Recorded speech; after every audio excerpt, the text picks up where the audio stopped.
Halo semuanya, perkenalkan saya Dida Gusianto, mahasiswa Prodi Manajemen Sumber Daya Perairan dengan NIM L1A023054. Di sini saya melaksanakan tugas mata kuliah biokimia akan membahas materi mengenai vitamin. Apa itu vitamin? Vitamin adalah sekelompok senyawa organik berbobot molekul rendah yang memiliki fungsi vital dalam metabolisme setiap organisme yang tidak dapat dihasilkan oleh tubuh. Nama vitamin berasal dari gabungan kata bahasa Latin, yaitu vita yang artinya hidup, dan amina yang mengacu pada suatu gugus fungsi yang memiliki atom nitrogen. Dipandang dari sisi enzimologi, vitamin adalah kofaktor dalam reaksi kimia yang dikatalisasi oleh enzim. Pada dasarnya, senyawa vitamin ini digunakan tubuh untuk dapat bertumbuh dan berkembang secara normal. Yang selanjutnya ada mikronutrien. Zat gizi mikro atau mikronutrien adalah unsur penting yang dibutuhkan oleh organisme dalam jumlah yang bervariasi sepanjang hidup untuk mengatur berbagai fisiologis untuk menjaga kesehatan. Kebutuhan zat gizi mikro berbeda-beda antar organisme. Mikronutrien sangat berperan dalam pembentukan hormon, aktivitas enzim serta mengatur fungsi sistem imun dan reproduksi. Mikronutrien terdiri dari vitamin dan mineral. Asal mula vitamin. Awal mula penamaan vitamin berasal dari ilmuwan yang bertujuan untuk mencari tahu tentang kandungan atau zat yang terkandung dalam makanan, air hingga lemak. Pada tahun 1912, seorang ilmuwan sekaligus peneliti bernama Casimir Fang mencoba untuk mencari tahu tentang zat atau asam amino dalam unsur yang diteliti. Fang kemudian memberi nama unsur tersebut vitamin pada tahun 1912. Penamaan vitamin pada awalnya dinamai dengan larut riboflavin atau tiamin. Namun, ketika sulit dipakai atau diingat, penamaan vitamin dibuat berdasarkan alfabet, yaitu vitamin A, vitamin B, dan sebagainya. Sebagaimana yang kita ketahui bahwasanya vitamin itu ada sekitar 13 vitamin yang kita ketahui. Yang pertama ada vitamin A, dan vitamin B1, B2, B3, B5, B6, B7, B9, B12, vitamin C, vitamin D, vitamin E, dan vitamin K. Dari beberapa vitamin tersebut, tentunya memiliki kegunaan atau fungsi yang berbeda-beda terhadap tubuh kita. Selain itu, sumber vitamin tersebut tentunya juga berbeda-beda. Ada yang dari hewani, ada pun dari nabati. Nah, untuk lebih lanjutnya, mari kita simak lebih lanjut di slide selanjutnya. Sebelum kita membahas satu persatu tentang vitamin, di sini saya akan mengklasifikasikan vitamin terlebih dahulu. Vitamin terbagi menjadi dua, ada vitamin larut air dan ada juga vitamin larut lemak. Di sini ada vitamin larut air itu ada tiamin atau B1, ada riboflavin, vitamin B2, ada niacin, B3, asam pantotenat, B5, ada piridoksin, ada itu B6, biotin, vitamin B7, asam folat itu vitamin B9, kobalamin itu vitamin B12, dan yang terakhir itu ada vitamin C atau asam ascorbat. Selanjutnya ada vitamin larut lemak. Di vitamin larut lemak ini ada 4, yaitu ada vitamin A, vitamin D, vitamin E, dan vitamin K. Sebelum pembahasan lebih lanjut, di sini ada gambaran atau tabel vitamin yang larut air. Di antaranya ada vitamin C, ada biotin, dan juga lainnya. Di sini ada vitamin C, terdapat strukturnya dengan jelas dan juga ada fungsinya sebagai antioksidan, metabolisme zat besi dan tembaga, sebagai sintesis kolagen, dan metabolisme karnitin dan mesosin. Nah, di sini ada biotin. Di biotin juga terdapat struktur yang sangat jelas. Selanjutnya ada fungsinya, yaitu sebagai metabolisme asam lemak, karbohidrat, dan asam amino. Selanjutnya metabolisme energi, regulasi stres oksidatif seluler. Selanjutnya ada masih banyak vitamin yang belum dijelaskan, nanti akan dijelaskan di slide selanjutnya. Pada slide ini terdapat tabel vitamin yang larut dalam lemak. Di antaranya ada vitamin A, vitamin D, vitamin E, dan vitamin K. Nah, di sini juga dijelaskan bahwasanya ada fungsinya, ada strukturnya juga, dan nanti akan dijelaskan lebih lanjut di slide selanjutnya. Baik, di sini ada vitamin larut air. Yang pertama ada tiamin dengan rumus C12H17N4OS+. Nah, tiamin ini terdiri atas cincin pirimidina dan cincin tiazola yang mengandung sulfur dan nitrogen yang dihubungkan oleh jembatan metilen. Tiamin ini disintesis dalam bakteri, fungi, dan tanaman.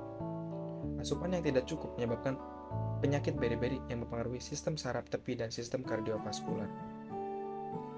Vitamin ini bersumber dari sereal dan nasi yang terbuat dari gandum utuh atau diperkaya.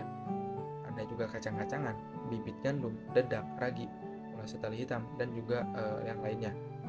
Selanjutnya ada peranan dari tiamin ini. bekerja sebagai fungsi enzim saat memetabolisme karbohidrat, lipid, dan asam amino rantai cabang. Selanjutnya, tiamin ini bertindak sebagai kofaktor pada beberapa langkah selama glikolisis dan dekarboksilasi oksidatif karbohidrat. Selanjutnya, bertindak sebagai koenzim untuk kompleks enzim mitokondria seperti ketoglurat dehidrogenase, ketoglurat dan piruvat dehidrogenase. Enzim-enzim ini sangat penting dalam siklus Krebs dan asam tikarboksilat. Riboflavin memiliki peranan yang sangat penting dalam metabolisme energi dan diperlukan dalam metabolisme lemak, zat keton, karbohidrat, dan protein.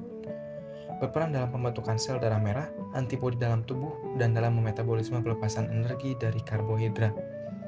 Struktur kimia dari riboflavin ini terdiri dari cincin trisiklik bernama isoalloxazin yang berikatan dengan derivat alkohol yaitu ribitol. Riboflavin yang telah mengalami fosforilasi akan menjadi FMN atau flavin mononukleotida atau FAD flavin adenina dinukleotida. Sumber dari vitamin ini yaitu makanan hewani seperti daging, hati, serta susu. Dan juga beberapa tanaman mengandung vitamin ini dalam kadar yang cukup tinggi, antara lain kacang almond, jamur, gandum, dan kacang kedelai. Ketika kekurangan riboflavin atau vitamin B2 ini, itu akan mengalami sakit tenggorokan dan bibir pecah-pecah. Bila telah parah, penderita akan mengalami anemia, gangguan saraf, pembekakan lidah. Defisiensi vitamin B2 ini sering dialami oleh para pecandu alkohol. Selanjutnya ada asam nikotinat atau niacin atau juga vitamin B3. Niacin adalah vitamin yang yaitu nutrisi penting yang dipasarkan sebagai suplemen makanan. Senyawa ini merupakan koenzim untuk banyak dehidrogenase yang berpartisipasi dalam banyak proses transfer hidrogen. Rumus dari asam nikotinat ini yaitu C6H5NO2. Asam nikotinat merupakan turunan piridin dengan gugus karboksil atau COH pada posisi 3. Bentuk lain dari vitamin B3 termasuk nikotinamida tengah yang sesuai atau niacinamide. Gugus karboksil telah digantikan oleh gugus karboksinamida atau CONH2. Biosintesis pada niacin dapat disintesis dari asam amino esensial triptofan melalui proses 5 langkah dengan senyawa kedua dari belakang menjadi asam quinolinat. Beberapa bakteri dan tumbuhan memanfaatkan asam aspartat dalam jalur yang juga menuju asam quinolinat. Sumber dari vitamin ini yaitu berbagai sumber hewani, makanan laut, dan rempah-rempah. Secara umum, makanan hewani menyediakan sekitar 5-10 niacin per porsi. Beberapa makanan nabati seperti kacang-kacangan, polong-polongan, dan biji-bijian menyediakan sekitar 2-5 mg niacin per porsi. Ketika kekurangan asam nikotinat menyebabkan kondisi yang dikenal sebagai pellagra. Pellagra mencakup 3 serangkai, dermatis, demensia, dan diare, dan dapat menyebabkan kematian.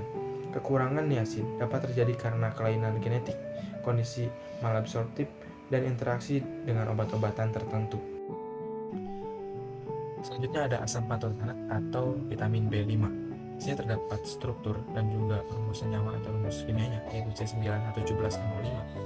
Fungsi dari asam pantotenat berfungsi sebagai komponen koenzim A dan fosfopantetein yang terlibat dalam metabolisme asam lemak suatu faktor dan pembawa gugus asil untuk banyak proses enzimatik dan proses pembawa asil suatu komponen kompleks asam lemak sintase menurut Tahiliani dan Beinlich tahun 1991. Sumber dari asam pantotenat ini ditemukan bebas dan terkonjugasi di hampir semua sel tumbuhan dan hewan seperti ayam, daging sapi, kentang, sereal, produk tomat, hati, ginjal, ragi, kuning telur, brokoli, dan biji-bijian dilaporkan menjadi sumber utama. Metabolisme pada vitamin ini yaitu sintesis koenzim A dari pantotenat diatur terutama oleh pantotenat kinase, suatu enzim yang dihambat oleh produk akhir jalur koenzim A dan hasil koenzim A. Produk koenzim A tidak mencerminkan jumlah pantotenat yang tersedia menurut Tahiliani dan Beinlich tahun 1991. Ketika kekurangan asam pantotenat, apa yang terjadi? Berbagai tingkat tanda dan gejala, termasuk mudah tersinggung dan gelisah, kelelahan, apati, rasa tidak enak, gangguan tidur, keluhan gastrointestinal seperti mual, muntah, dan kram perut. Selanjutnya ada piridoksin atau vitamin B6, memiliki nama kimia hidroksimetilpiridin yang merupakan grup dari hidroksimetil. Rumus kimia dari vitamin B6 adalah C8H11NO3. Peranan vitamin ini sebagai koenzim untuk membantu memperlancar proses metabolisme karbohidrat, lemak, dan protein yang berujung pada pelepasan energi. Sumber vitamin ini berasal dari biji bunga matahari, ikan, telur, daging, gandum, roti, sereal, sayur bayam, wortel, dan buah pisang. Fungsi vitamin ini digunakan dalam tata laksana defisiensi vitamin B6 dan profilaksis untuk neuropati perifer, khususnya bagi penderita tuberkulosis yang rutin mengonsumsi isoniazid. Selanjutnya ada biotin atau vitamin B7 dengan rumus CH10H16N23S. Peran dari vitamin ini yaitu transfer karbon dioksida dan metabolisme karbohidrat dan lemak, membantu metabolisme lemak, protein, dan karbohidrat yang akan membentuk molekul gula sederhana. Sumber dari vitamin ini yaitu diperoleh dari tanaman, kacang-kacangan, molase, ragi, dan gandum. Ketika kita kekurangan vitamin ini yaitu menimbulkan berbagai masalah kesehatan seperti dermatitis, depresi, nausea, anemia, dan kerontokan rambut. Selanjutnya ada asam folat atau vitamin B9 dengan rumus C19H19N7O6. Vitamin ini memiliki peranan penting dalam membentuk sel-sel tubuh yang rusak serta mendukung proses pemulihan tubuh ketika luka atau sakit. Vitamin ini membentuk sel darah merah dan juga berperan penting dalam menjaga imunitas tubuh tetap kuat. Sumber dari vitamin ini berasal dari sayuran berdaun seperti bayam, lobak Cina, kacang kering, dan kacang polong, sereal, biji bunga matahari, serta buah-buahan dan sayuran tertentu seperti kentang, tomat, jeruk, telur, hati, dan produk-produk gandum. Ketika kita kekurangan asam folat, maka gejalanya termasuk kelelahan dan luka pada mulut. Selanjutnya vitamin B12 atau cyanocobalamin. Vitamin ini merupakan vitamin yang paling kompleks dengan rumus C63H88CON14O14P. Vitamin ini memiliki peranan yang sangat penting dalam berfungsi normalnya otak, sistem saraf, dan dalam pembentukan darah. Vitamin B12 berfungsi sebagai koenzim. Sumber vitamin ini berasal dari ikan, kerang, daging, telur, unggas, produk susu seperti susu, keju, dan yogurt, daging nutrisi yang diperkaya, dan lainnya. Ketika kita kekurangan vitamin ini, maka kita akan terjangkit penyakit anemia pernicious, sebuah penyakit autoimun yang menghancurkan sel-sel parietal dalam perut yang mensekresi faktor intrinsik. Selanjutnya ada vitamin larut lemak. Yang pertama ada vitamin A dengan rumus C6H30O. Vitamin ini memiliki peranan yang sangat penting dalam pembentukan sistem penglihatan yang baik, membantu mengkonversi sinyal molekul dari sinar yang diterima oleh retina untuk menjadi suatu proyeksi gambar di otak. Selanjutnya melindungi tubuh dari infeksi organisme asing seperti bakteri patogen. Vitamin ini bersumber daripada wortel, minyak ikan, susu, keju, dan hati. Ketika kita kekurangan vitamin A, apa yang akan terjadi? Yang pertama ada mata kering, rambut senja, menyebabkan semua jaringan semakin peka terhadap infeksi. Yang terakhir ada keratomalacia atau pembentukan keratin yang berlebihan pada kulit dan kornea mata. Vitamin D. Vitamin ini memiliki rumus kimia C27H44O. Vitamin ini memiliki peranan yang sangat penting dalam pembentukan struktur tulang dan gigi yang baik, meningkatkan sistem kekebalan tubuh, mengatasi depresi, dan mencegah kanker, serta meningkatkan absorpsi kalsium di saluran pencernaan. Vitamin ini bersumber dari kuning telur, keju, dan susu, ikan tuna, dan lainnya. Ketika kita kekurangan vitamin ini, maka akan menyebabkan mudah lelah, nyeri tulang, kelemahan otot, nyeri otot, rambut rontok, dan perubahan suasana hati, serta menyebabkan tulang menjadi rapuh. Selain itu juga, kekurangan vitamin D pada anak yang bersifat kronis akan menyebabkan rakitis. Selanjutnya ada vitamin E. Vitamin E merupakan nama umum untuk dua kelas molekul yakni tokoferol dan tokotrienol yang memiliki aktivitas vitamin E dalam nutrisi. Vitamin ini memiliki rumus C29H50O2. Vitamin E memiliki peranan yang sangat penting meningkatkan daya tahan tubuh, membantu mengatasi stres, meningkatkan kesuburan, meminimalkan risiko kanker dan penyakit jantung koroner. Vitamin ini bersumber dari buah-buahan, susu, mentega, telur, sayur-sayuran, terutama kecambah. Ketika kita kekurangan vitamin ini, maka akan terjadi seperti perubahan degeneratif pada sistem saraf dan otot, kelemahan dan kesulitan berjalan, nyeri pada otot betis, gangguan penglihatan, anemia, dan lain-lainnya. Terakhir ada vitamin K.